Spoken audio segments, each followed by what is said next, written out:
그 다음에 이 거래 사례 비교법에서요. 이게 수정하는 방법이 비율 수정법이라고 그래요. 그러니까 우리가 항상 기준이 되는 분모가 무슨 부동산? 여기가 뭐요? 그래서 비중은 다 둘 다 100을 줘요. 100에다가 플러스 마이너스 알파. 그 다음에 플러스 마이너스 베타. 그래서 우세하다 그러면 더해주면 되고 열세하다 그러면 빼주면 돼요.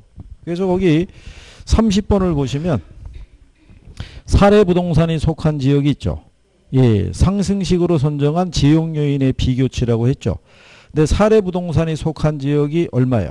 100이잖아요. 그러면 기타 조건이 마이너스 2죠. 그 얘기는 사례가 속한 게 100이잖아요. 그러면 100에서 2를 뺀 거라는 얘기죠. 그러면 100분의 98이죠. 그럼 걔는 0.98 나오겠죠. 그 계산이 좀 빠르시면 돼요. 환경 조건은 플러스 3이라고 그랬죠.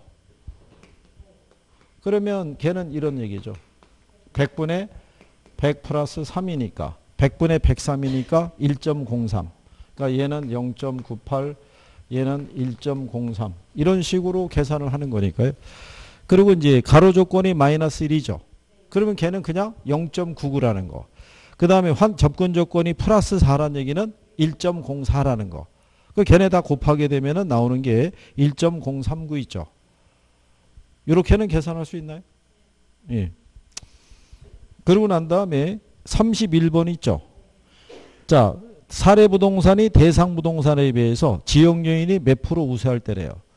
15%. 그러면 이게 원래 하면 이런 얘기잖아요. 얘가 100 플러스 얼마? 15. 얘는 그냥 100이잖아요. 그럼 115분의 100이죠. 예, 근데 시험 보면은 그 눕혀 있잖아요.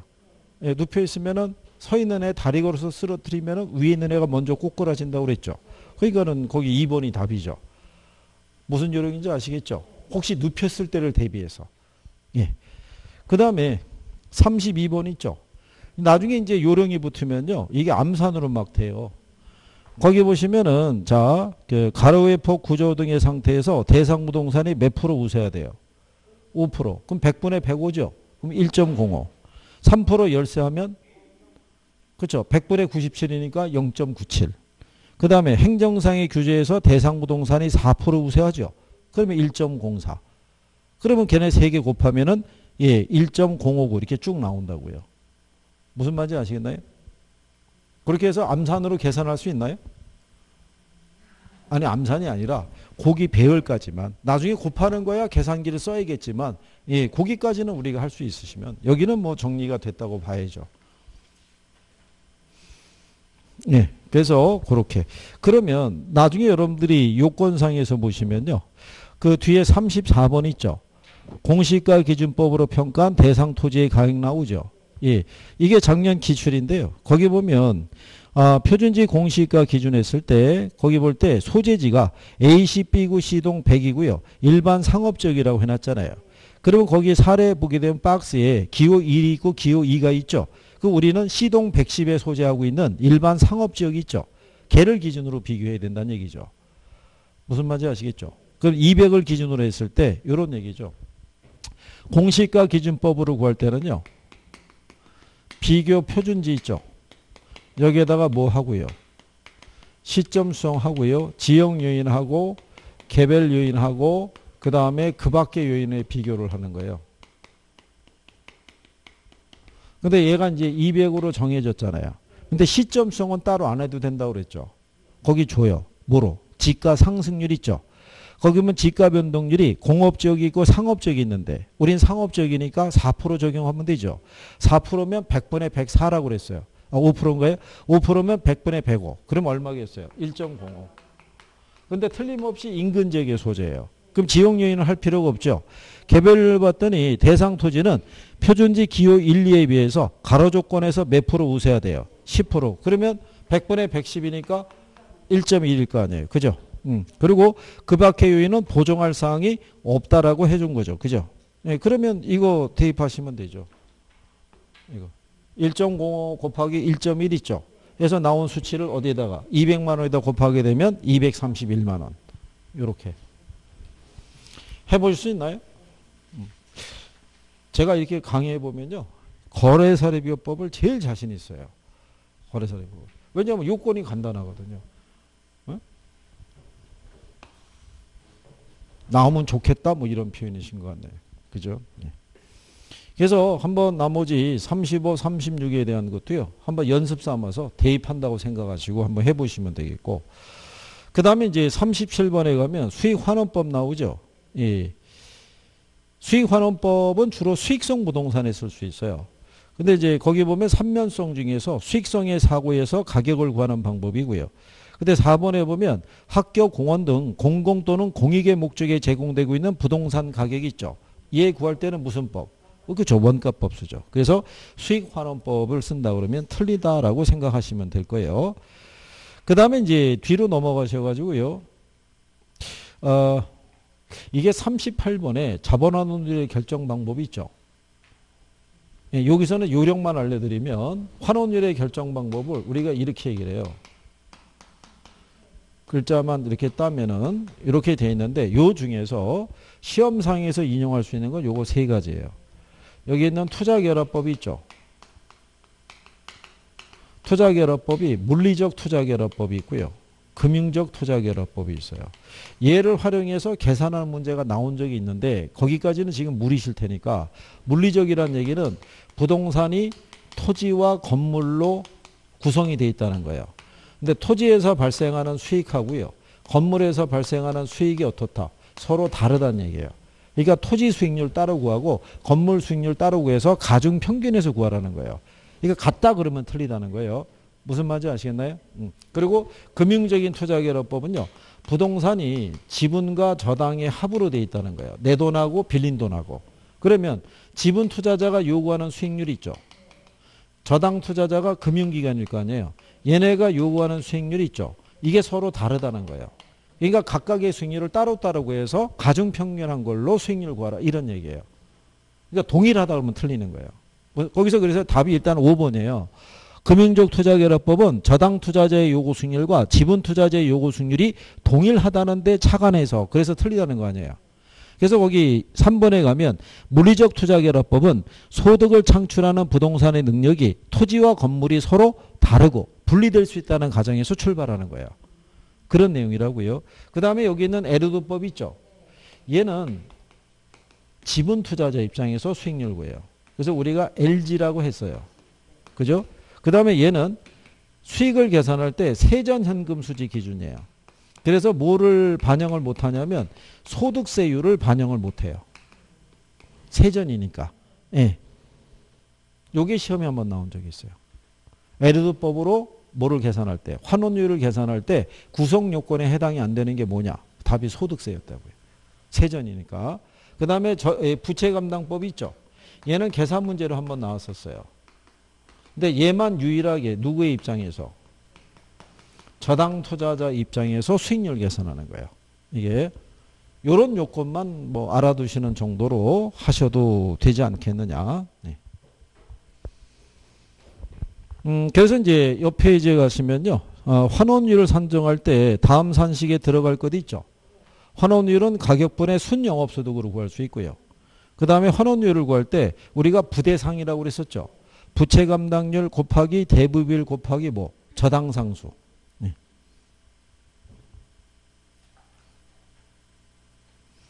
그리고 이제 뒤로 넘어가셔가지고요. 42번에 보면 수익환원법에서 사용하는 환원율을 구하는 방법이 아닌 것 있죠. 1번에 분해법이 있죠. 어디선가 듣지 않으셨나요? 원가법에서 감가 수정할 때 분해법이 있죠.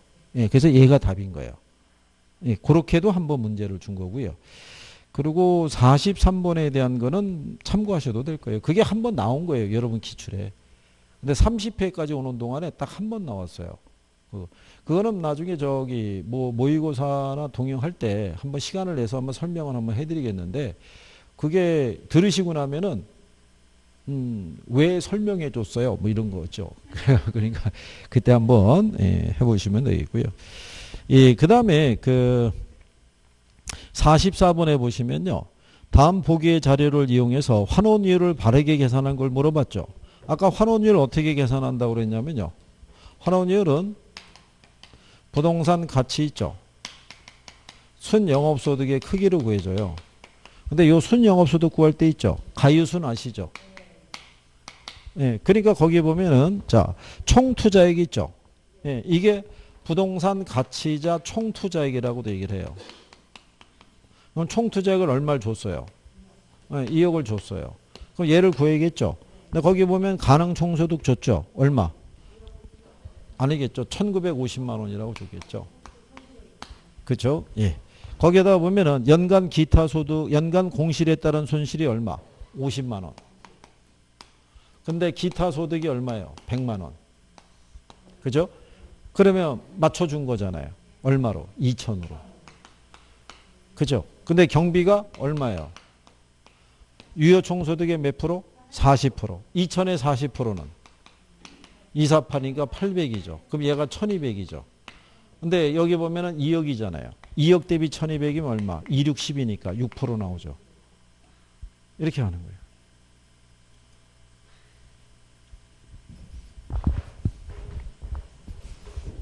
거예요. 그러면 여러분들이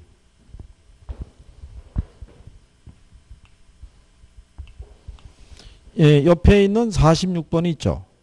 직접 환원법으로 평가한 대상부동산의 수익가액. 이거 30회니까 작년 문제죠. 그럼 여기도 똑같아요. 수익가액 구할 때 이렇게 구하잖아요. 순영업소득을 뭐로? 환원이율로 환원해서 구하잖아요. 근데 환원이율은 줬다고요. 몇 프로라고? 10%. 근데 이것도 요령인데요. 10%니까 100분의 10이니까 0.1이죠. 이게 0.1이 들어오면 여기 나오는 금액 있죠. 여기 위에 금액의 10배예요. 네, 그거 계산하면 돼요. 그러니까 가능총소득이 얼마예요? 네, 거기서 공실 들어가 있죠. 공실이 얼마? 10%. 그럼 800이니까. 그러면 유효 총소득이 얼마? 7,200이죠. 그럼 여기서 뭐 빼야 돼요? 경비 빼야 되겠죠. 수선유지비 빼야 되겠죠. 그 다음에 화재보험료 100만 원 빼야겠죠. 그 다음에 재산세 200만 원 빼야 되죠. 예. 그 다음에 영업소득세, 부채서비스세는 안 들어가죠. 그럼 얘네 빼는 게 얼마예요? 500원 700이잖아요. 예. 그럼 이거 빼면 나오는 게 얼마겠어요? 6,500이죠. 얘가 10배라고 그랬죠? 그렇죠. 6억 5천. 그렇잖아요. 밑에가 10%입니다. 네. 그렇죠? 그래서, 예, 이렇게 해서도 간단하게. 그래서 이제, 이거 이제 알려드렸을 때 가유순전을 이걸 갖고 투자론에서 이제 연습이 조금 되신 분들은 원래 풀고 싶지 않았는데 한번 해보니까, 나오더라는 거예요. 거기다가 이게 0.1일 때는 10배라고 그랬잖아요. 그러니까 6,500에 10배, 6억 5천인데, 있어요. 그러니까 일단 시간이 없으니까 3번을 찍었는데, 답이 된 거예요. 그렇죠? 그 다음에 뒤로 가면은, 이 감정평가 규칙의 용어 있죠? 예. 그래서 거기 여러분들이 보시면 틀린 거 물어봤잖아요. 근데 2번에 보면 수익 분석법 나오죠? 걔는 임대료 구하는 거예요? 가액 구하는 거예요? 근데 가격 구한다고 그러잖아요. 틀렸잖아요. 그렇겠죠? 예. 그 다음에 여러분들이 보시면 48번 있죠? 기준 시점 나오죠? 예. 얘는 감정평가를 결정하기 위해서 현장조사를 완료한 게 아니죠. 가격조사를 완료한 날짜죠. 그 다음에 대상부동산에 속한 지역은 유사지역이 아니라 인근지역이죠. 그렇잖아요. 대상물건의 제조사 원가의 감가 수용을 해서 가액을 산정하는 건 원가법이죠. 적산법이 아니라. 그 다음에 4번에 보게 되면 순수익과 미래 현금을 환원하거나 할인해서 물건의 가액을 구하는 건 수익환원법이죠. 그 답이 5번 준 거예요. 가치 형성 요인은 대상 물건의 경제적 가치에 영향을 미치는 일반 요인, 지역 요인 및 무슨 요인? 개별 요인이다. 이런 얘기죠. 무슨 말인지 이해하시겠죠? 예, 그냥 그렇게 주는 거예요. 그래서 얘네들이 문장만 긴 거지 특별한 거는 없다라고 보시면 돼요. 그러면 여러분들이 뒤로 넘어가셔서 51번 한번 가보세요. 감정평가에 관한 규칙에 규정된 내용으로 틀린 걸 물어봤죠. 이게 작년에 나온 거죠. 그렇잖아요. 거기 여러분들이 5번에 가보시면 기준 시점은 대상 물건의 가격 조사를 개시한 날짜라잖아요. 개시한 게 아니라 완료한 날짜. 그죠? 그럼 얘 어려운 게 아니죠. 그러면 벌써 3개는 맞출 수 있잖아요. 아까 지역 분석하고 개별 분석이 있죠. 아까 그 시산가액 있죠. 산술 평균한다는 거. 그렇죠? 그럼 걔는 맞출 수 있잖아요. 그 정도의 난이도라면. 그러니까 이 간평을 아예 버리는 것보다는 그 정도라도 해두시면은 그래도 우리는 조금은 대처가 가능하다는 얘기예요. 다 버리는 것보다. 감정평가를 통으로 버리면요. 40개에서 6개 빼고 가는 거예요. 그죠? 근데 34개잖아요. 근데 계산 문제가 9개 나올 때 계산 문제 9개 빼면은 남는 게 얼마 있어요? 25개밖에 안 남아요. 그러면 하나만 삐끗하면 틀리는 거예요. 그렇잖아요? 큰일 나잖아요. 그러니까는 여기서 우리가 만약에 간평이 있죠. 여기서 우리가 플러스 3개를 할 수 있다면 28개로 늘어나는 거예요. 그러니까 확률이 높아지는 거죠. 그러니까 간평이라고 다 버리면 곤란해요. 거기다가 52번 있죠. 물건별 평가 있죠. 얘도 꾸준히 나오거든요. 근데 이번에는 여러분들이 뭐 알아주시면 되냐면 3개 방법으로 구하는 것도 있죠. 원가법으로 구하는 애가 뭐가 있는지, 거래사례비법으로 구하는 애가 뭐가 있는지, 수익환원법으로 구하는 애가 뭐가 있는지 있죠. 그게 명확하게 구별이 돼야 돼요. 원가법으로 구하는 거 기억나는 것 중에 이거 아시죠?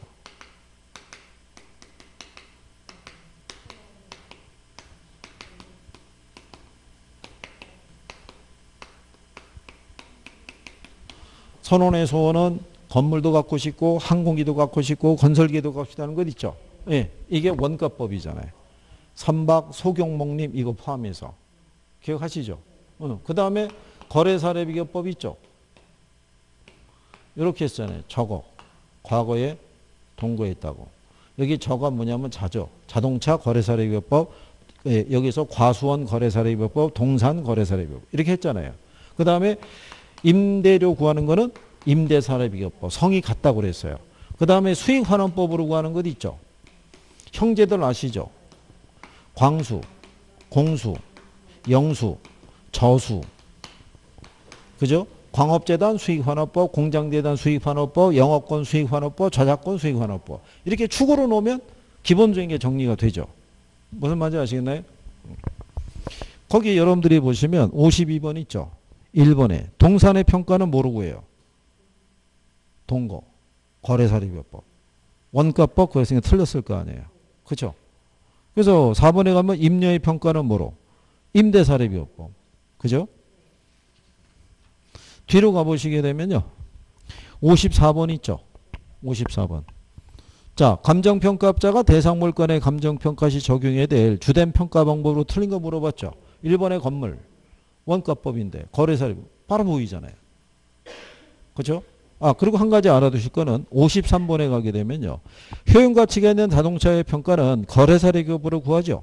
효용가치가 없을 때는 해체 처분 가격으로 구해요. 그거는 선박이라든가 항공기라든가 다 똑같아요. 예, 효용가치가 없을 때는 해체 처분 가격, 그러니까 고철 가격으로 구한다 이런 얘기예요. 그래서 그렇게 구별을 하시면 되겠고요. 그 다음에 이제 뒤로 가시면 한 페이지 넘겨서 가격공시제도라고 있어요. 이거를 제가 동영어를 할 때 문제로 다 했어요. 회차에 따라서 이걸로 구하는 거 골라라, 이걸로 구하는 거 골라라, 이걸로 구하는 거 골라라 다 문제를 넣었다고요. 그러니까 연습을 해서 내가 정리가 되면 무조건 맞출 수 있는 거예요. 정리 안 하면 틀리는 거예요. 그죠?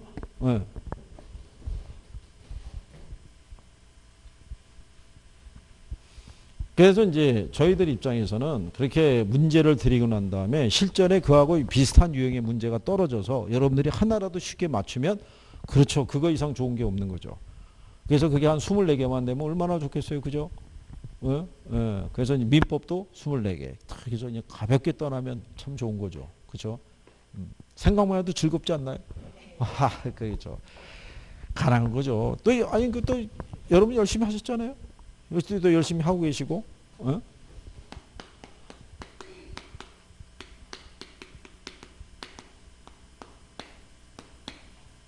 제가 여기도 이 가격 공시도 할 때 있죠. 왜 토지하고 여기 왜 주택 얘기할 때 있죠. 토지에서 표준지 공시가 하고요. 그 다음에 개별 공시가 하고요. 얘도 단독주택하고 그 다음에 공동주택이 있죠. 여기도 표준주택이 있고 뭐 개별주택이 있고 얘만 전수조사한다고 그랬죠. 요것만 문제로도 출제가 된다고. 이것도 기억해 줘야 된다고. 그 다음에 얘네 공시 기준일이 언제예요? 1월 1일이에요. 다 똑같아요. 근데 결정 공시일이 있죠. 얘는 2월 말일이에요. 얘는 5월 31일이에요. 여기 개별 4월 30일, 4월 30일이에요. 그렇죠? 예. 그랬을 때 결정 공시 주체 있죠.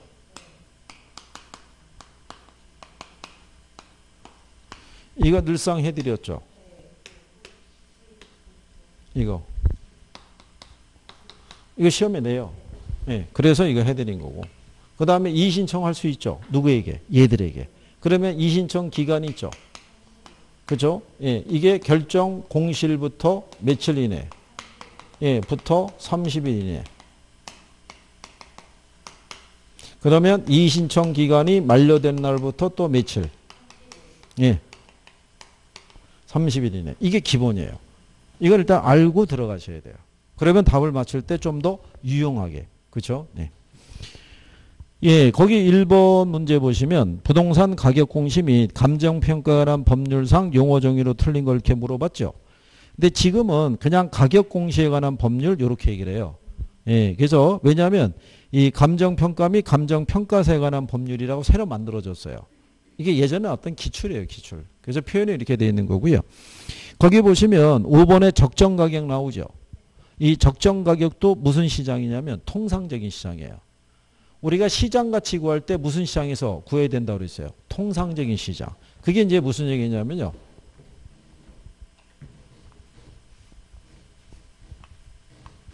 이게 원문이 이거예요. 마켓 밸류예요. 마켓 밸류면은 뭐겠어요? 시장 가치잖아요. 예, 이렇게 쓰면 되는데 우리나라는 이원화되어 있어요. 감정평가에 관한 규칙이 있죠. 거기선 시장 가치. 부동산 가격 공시에 관한 법률에서는 적정가격. 근데 얘네들의 공통점은 이 시장에서 구하는 거예요. 예, 통상적인 시장. 그래서 여기서도 한번 틀리게 해줬고 여기는 한정된 시장이라고 틀리게 해줬고 여기 적정가격에는 이 표현이 빠져있죠. 예, 그래서 틀린 거예요. 그래서 얘도 무슨 시장에서? 통상적인 시장에서. 그렇죠? 그 다음에 이제 그 밑에 가면 2번 있죠. 이게 작년에 나온 거예요. 자, 여러분들이 이렇게 보시면요. 일단의 토지가 있죠. 그러면 이 토지들에 대한 우리는 개별 공시가를 다 구해야 돼요. 구해야 되는데 여기 있는 이 토지가 표준지로 선정이 돼 있죠. 그럼 표준지 공시가가 나왔을 거 아니에요. 그러면 표준지 공시가가 평방미터당 예를 들어서 125만 원 나왔는데 이걸 기준으로 개별 공시가를 또 산정할 필요는 없어요. 그냥 이게 개별 공시가로 보는 거예요. 무슨 말인지 아시겠죠? 그러니까 표준주택 가격이 결국 개별주택 가격이 되는 거예요. 그래서 거기 2번 문제에 보시면은 자 1번에 표준지 공시가에 이의가 있는 자는 공시일부터 며칠 이내? 30일 이내. 누구에게? 국장에게. 이의 신청할 수 있죠. 그렇지 않나요? 예. 근데 거기 보면 3번에 자 표준지로 선정된 토지에 대해서 개별 공시가를 결정 공시해야 된다 그랬을 때 틀린 거죠. 개별 공시가를 따로 공시한다 안 한다? 안 하죠. 표준지 공시가를 그냥 개별 공시가로 보는 거죠. 무슨 말인지 아시겠나요? 그래서 5번에 가면 개별 공시가에 이의가 있는 자는 결정 공시일부터 며칠 이내? 30일 이내 서면으로 누구에게? 시장군수구청장. 개시라고 그랬잖아요. 개시. 개에 들어간 애들만 시예요. 무슨 말인지 아시겠나요? 그러니까 작년 이 문제가 어려운 문제가 아니었다고요. 이것까지 맞췄으면 4개 맞는 거예요. 4개. 간평에서. 그리고 계산 문제가 2개 나왔다고요. 그렇지 않겠어요? 그래서 버리면 안 된다고 얘기하는 거예요. 버리면. 그리고 3번에 가면 가격 공시에 관한 설명으로 틀린 걸 물어봤죠. 그렇죠? 3번에 가면 시장군수구청장은 표준지로 선정된 토지에 대해서는 개별 공시가를 결정 공시하지 아니할 수 있다 이런 얘기죠. 근데 거기 4번에 보면은 표준주택을 선정할 때는 일반적으로 유사하다고 인정이 되는 일단의 단독주택 및 공동주택에서 그러니까 틀린 거예요. 공동주택은 전수조사라고 그랬죠. 예, 이렇게 틀리게 해주는 거예요. 이렇게. 그러니까 내가 그 포인트만 정확하게 알고 있으면 맞출 수 있다는 얘기예요. 그리고 이제 뒤로 넘어가시게 되면은요. 거기 보면은 4번에 공시가를 설명한 거다. 틀린 걸 물어봤죠. 1번에 보면 이 개별 공시가는 수용할 토지의 보상액 산정 기준이 된다고 그러죠. 개별 공시가 아니라 표준지 공시가. 그래서 이게 토지 수용법에 근거해서요. 수용된 토지의 보상가액을 산정해야 되겠죠. 그럼 표준지 공시가를 기준으로 산정하는 거예요. 개별 공시가가 아니라. 그래서 1번이 잘못되어 있다라고 얘기를 하죠. 그래서 2번에 가면 시장군수구청장은 일정한 절차를 거쳐 매년 공시기준일 현재 개별 토지의 단위 면적당 가격을 고시하죠. 그렇죠? 그 공시기준일이 언제겠어요? 1월 1일. 이거 똑같다고 그랬잖아요. 그죠? 예. 그리고 거기 보면 4번에 표준지 공시가는요. 감정평가업자가 개별적으로 토지를 평가할 때 있죠. 그 기준이 되는 게 뭐다? 표준지 공시가예요. 요게 여러분 시험에 뭐라고 나오냐면 틀리게 개별 공시가는 감정평가업자가 개별적으로 토지를 평가할 때 기준이 된다 이렇게 주는 거예요. 그러면 틀리다고요. 뭐를 기준으로? 표준지 공시가를 기준으로. 자, 그래서 이제 그 내용 정도. 예, 그 다음에 이제 거기 5번에 가보시더라도요. 거기 보면은 3번에 개별 공시가에 이의가 있는 자는 개별 공시가의 결정 공실로부터 30일 이내 서면으로 국장에게, 그러니까 틀린 거예요. 시장, 군수, 구청장에게 이렇게 얘기하는 경우죠. 무슨 말인지 하시겠나요? 그래서 답은 2번을 준 거예요. 개별주택 및 공동주택의 가격이 있죠. 얘네가 주택시장의 가격 정보를 제공하고요. 과세할 때 얘네가 기준인 거예요. 그러니까 여기서의 표준주택이 있죠. 얘는 개별주택 가격 산정할 때 그 기준이 되는 게 표준주택이고 얘를 기준으로 얘가 산정을 했잖아요. 그러면 그 개별주택의 특성에 맞춰서 산정이 됐을 거 아니에요. 그러니까 얘를 기준으로 과세하는 거예요. 개별주택은, 공동주택은 얘를 기준으로 과세하는 거고 표준주택 가격을 기준으로 과세하는 게 아니라 표준주택 가격을 산정해서 걔를 기준으로 개별주택의 가격을 산정할 때 그 기준으로 활용하는 거예요. 그죠? 그러니까 그리고 6번에 보시면 표준지 공시가의 공시에 포함되어야 될 사항이 있죠. 5개가 다 들어가죠. 이게 한 번은 활용할 거라고 봐요. 이렇게 박스로 해가지고. 예. 그래서 이게 표준주택하고 차이점은요. 거기 가면 양가 6번에 지세 들어가죠. 예, 그거는 표준지 공시가면 들어가는 거예요. 표준주택 공시상에는 안 들어가요. 지세가. 토지니까 지세가 들어가는 거예요. 이거 여기다가 다 넣어드린 거예요. 이게 법에 가게 되면요. 그 밖에 대통령령으로 정하는 사항이 있죠. 예, 그거 여기다 다 풀어 넣어드린 거예요. 예, 그래서 그런 정도.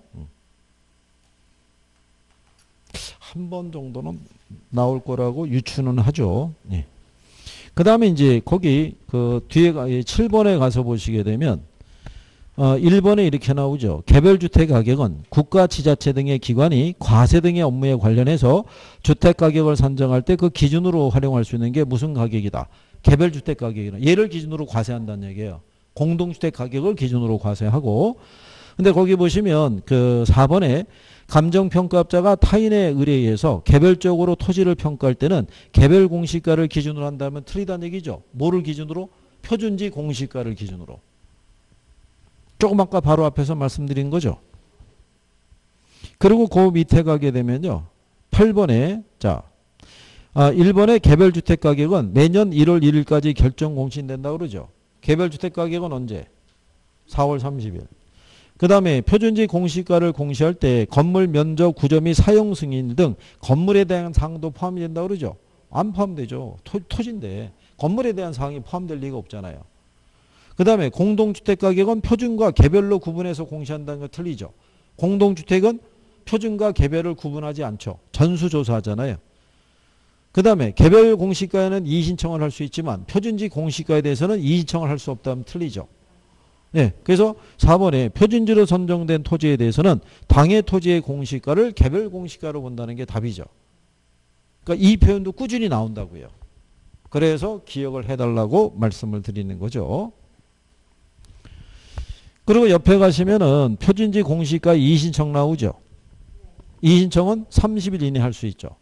4번에 가면 이의신청 기간이 만료된 날부터 또 며칠 이내 30일 이내에 다시 서면으로 통지하도록 되어 있는데요. 이의신청을 할 수 있는 사람은요. 토지 소유자하고 토지 이용자 있죠. 예, 그리고 법률상 이해관계에 있는 사람은 다 이의신청을 할 수 있어요. 그래서 1번을 틀리게 출제했던 선례가 있어요. 그리고 그 10번 있죠. 이거는 이거 기출에서 활용한 건데요. 이거는 저기 출제한 양반이 약간의 뭐라 그럴까요? 이게 뭐 좀 유머스럽게 했다고 그러면 좀 뭐 하는데, 이게 이제 거기 보면 이 표준지 공시가를 적용하는 경우가 아닌 걸 물어봤잖아요. 예. 답이 일단 4번이라고요. 왜 4번이냐면 4번만 주택이에요. 그렇잖아요. 표준지 공시가를 산정하면 토지 가격 산정하는 거지 주택 가격을 산정하는 게 아니잖아요. 그러니까 이거를 앞에 내용에 꽂힌 사람들은 답을 못 찾는다고요. 그렇지 않아요? 그러니까 이제 여러분들이 틀리고는 치사한 문제다라고 얘기를 하고 맞추면 좋은 문제라고 그러고 그러는 유형 중에 하나예요. 그러니까 예를 들어가서 시험장에 갔는데 읽어봤는데 5개가 다 맞는 것 같은 거예요. 그러면 여러분이 놓친 게 있는 거예요. 문제를 다시 한번 뭘 물어보는 건지 다시 한번 살펴보거나 그렇게 해야 되는 거예요. 안 그러면 시간은 시간대로 뺏기고 답은 답대로 못 찾고 이런 불상사가 생기면 곤란하죠. 무슨 말인지 아시겠죠? 자, 뒤로 넘어가시게 되면 11번에 부동산 가격 공시도 나오죠. 거기서 하나 보시면 4번에 표준주택 가격을 평가할 때는요. 표준주택의 전세권 있죠. 또는 그 밖에 주택의 사용 수익을 제한하는 권리가 있을 때는 그게 없는 거로 보고 평가하는 거예요. 우리가 표준지 선정할 때도 토지에 예를 들어서 건물이 있거나 또는 지상권 등 토지의 사용 수익을 제한하는 권리가 있으면 없는 거로 보고 평가한다고 그랬어요. 그래서 5번에 보면 표준지의 평가는 공부상의 지목에도 불구하고 현장 조사 당시의 이용 상황을 기준으로 평가하되 이렇게 돼 있죠. 뭐를 기준으로 평가해야 돼요? 여기 공시 기준이. 현장 조사 당시 이용 상황이라서 틀린 거예요. 1월 1일 있죠. 1월 1일 현재 이용 상황을 기준으로 평가하도록 되어 있는 거예요. 무슨 말인지 아시겠나요? 네. 그래서 거기 해설에 보시면 니은 있죠. 니은에 가면 실제 용도 기준 평가라고 해놨죠. 찾으셨나요? 해설에 표준지의 평가는 공부상의 지목에도 불구하고 공시 기준일 현재 실제 용도를 기준으로 이렇게 되어 있는 거죠. 그리고 12번에 가면요. 개별 공시가의 활용 범위에 해당하지 않는 거 물어봤죠. 거기 보면 토지가격 비준표 있죠. 예, 이거는 표준지 공시가를 기준으로 작성하는 거예요. 그래서 그 작성된 이 토지가격 비준표를 가지고 개별 공시가 산정할 때 얘로 대입을 해서 우리가 산정한다고 보시면 돼요. 그리고 이제 그 13번 문제가 기출이에요. 회차가 표시한 데 기출인데 거기 보시면 틀린 거 찾으라고 그랬죠. 예. 거기 4번에 가면 개별 공시가에 이의가 있는 자는 개별 공시가의 결정 공시일부터 며칠이네. 그냥 거기서 틀리잖아요. 또 누가 또 국장에게 해야 된다고 그러잖아요. 그러니까 이 문제를 바라봤을 때 그때 당시에 수험생 입장에서 얼마나 즐거웠겠어요. 60일이야? 이건 아니지. 이렇게. 여기를 구조적으로 어렵게 많이 주기는 어렵다는 이유가 뭐냐면요. 이게 법에 기초해서 주는 거라고요. 법령에 기초해서. 그렇잖아요. 그러니까 이론이 대입될 여지가 없는 거예요. 법에 기초해서 주는 거니까. 그러니까 14번 문제 있죠. 14번 문제 보시면 자 거기 3번에 개별 공시가를 결정하기 위해 토지가격 비준표가 활용이 되죠. 그러니까 이 토지가격 비준표가 표준지 공시가를 기준으로 작성이 되는 거예요. 그걸 갖고 이제 개별 공시가 산정할 때 비교할 때 이 기준으로 쓰는 거죠. 근데 4번을 봤더니 표준주택은 단독주택과 공동주택 중에서 각각 대표성 있는 주택을 선정한다는 게 틀리죠. 공동주택은 전수조사잖아요. 편주택을 구하지 않잖아요. 그러니까 이런 식으로도 또 인용을 해주는 거예요. 무슨 말인지 이해하시겠나요? 예, 그래서 그렇게 구별을 하시면 되겠고요. 네. 그 다음에 이제 옆 페이지에 가셔서 16번 보면 단독주택 가격 공시 있죠. 거기 5번에 가면 표준주택은 최근 1년 동안 주택가격의 평균 변동률이 있죠. 그게 1%예요. 2%가 아니라 1%. 그 다음에 4번 있죠. 4번. 4번은 왜 틀렸냐면 국장이잖아요. 근데 얘가 개별주택 가격을 결정 공시한다면 틀리죠. 예, 그래서 걔가 틀린 거예요. 그래서 답은 3번이에요. 표준주택으로 선정된 주택에 대해서는 당해 표준주택 가격을 개별주택 가격으로 본다는 거죠.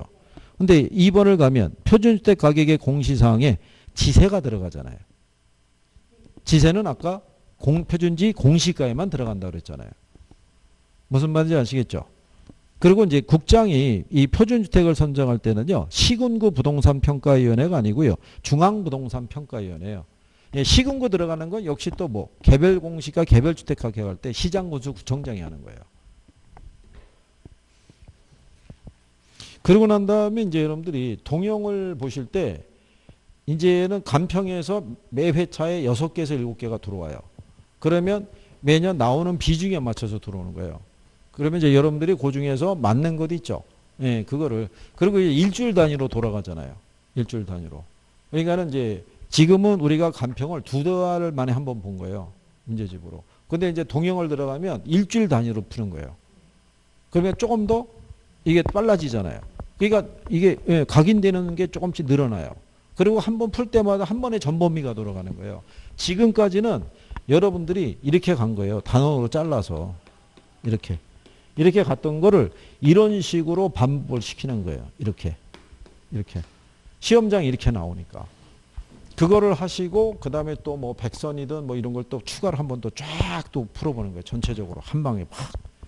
그러면 이제 어느 정도 감이 와요. 아, 그러면 주로 이런 쪽에서 이런 표현을 가지고 이렇게 내는구나, 이런 거를. 그럼 이제 어느 순간에 하다 보면 60점이 넘는 성적이 나와야 된다는 얘기죠. 그죠? 네. 그리고 틀린 거를 조금 보완하시면 될 거예요. 다음 회차에 요거를 좀 보완하자. 그래서 선생은 답지를 봐가지고 정답률이 어느 게 조금 현저하게 떨어지면 걔를 다시 또 줘요. 맞출 때까지. 그러니까 시험장에서 모의고사 때 문제 드리는 거는 뭐 이것도 알아두면 좋지 않겠느냐 그런 게 아닌 거예요. 그냥 중요한 거 위주로 해서 하는 거예요. 그리고 돌리는 거예요. 그거를. 그래서 잘 하실 거라고 믿으심치가 않고. 그렇죠? 예, 그래서 아니 그래도 합격도 하셔야 되잖아요. 그 집에 가서 애따 하고 이렇게 탁 한번 보여줘야 될 거 아니에요. 이렇게 휙. 예? 그렇죠? 그리고 이제 그런 고민도 해야 되잖아요. 아, 이게 자격증에다가 걸 때 사진을 좀 바꿔야 되지 않을까? 뭐 이런 거. 지난번에 너무 수수하게 올린 것 같아. 뭐 이렇게 해서. 뭐 그런 거죠. 그렇게 하면서 좋은 날이 올 거라고 생각하시고 인강으로 보신 분들도 기운 내시고 그렇잖아요. 예. 오히려 지금 나한테 주어진 거를 담담하게 이제 즐기면서 받아들이세요. 어차피 여기까지 왔는데 여기서 뭐 스트레스 받아봐야 뭐 하겠어요. 그렇잖아요. 차라리 받아들이시는 거예요. 까짓 거 뭐 이렇게 해서 한번 해보는 거지 뭐. 그렇잖아요. 예, 그래요. 자, 한 주 잘 보내시고 9월에 뵙겠습니다. 고생하셨습니다. 수고하셨습니다.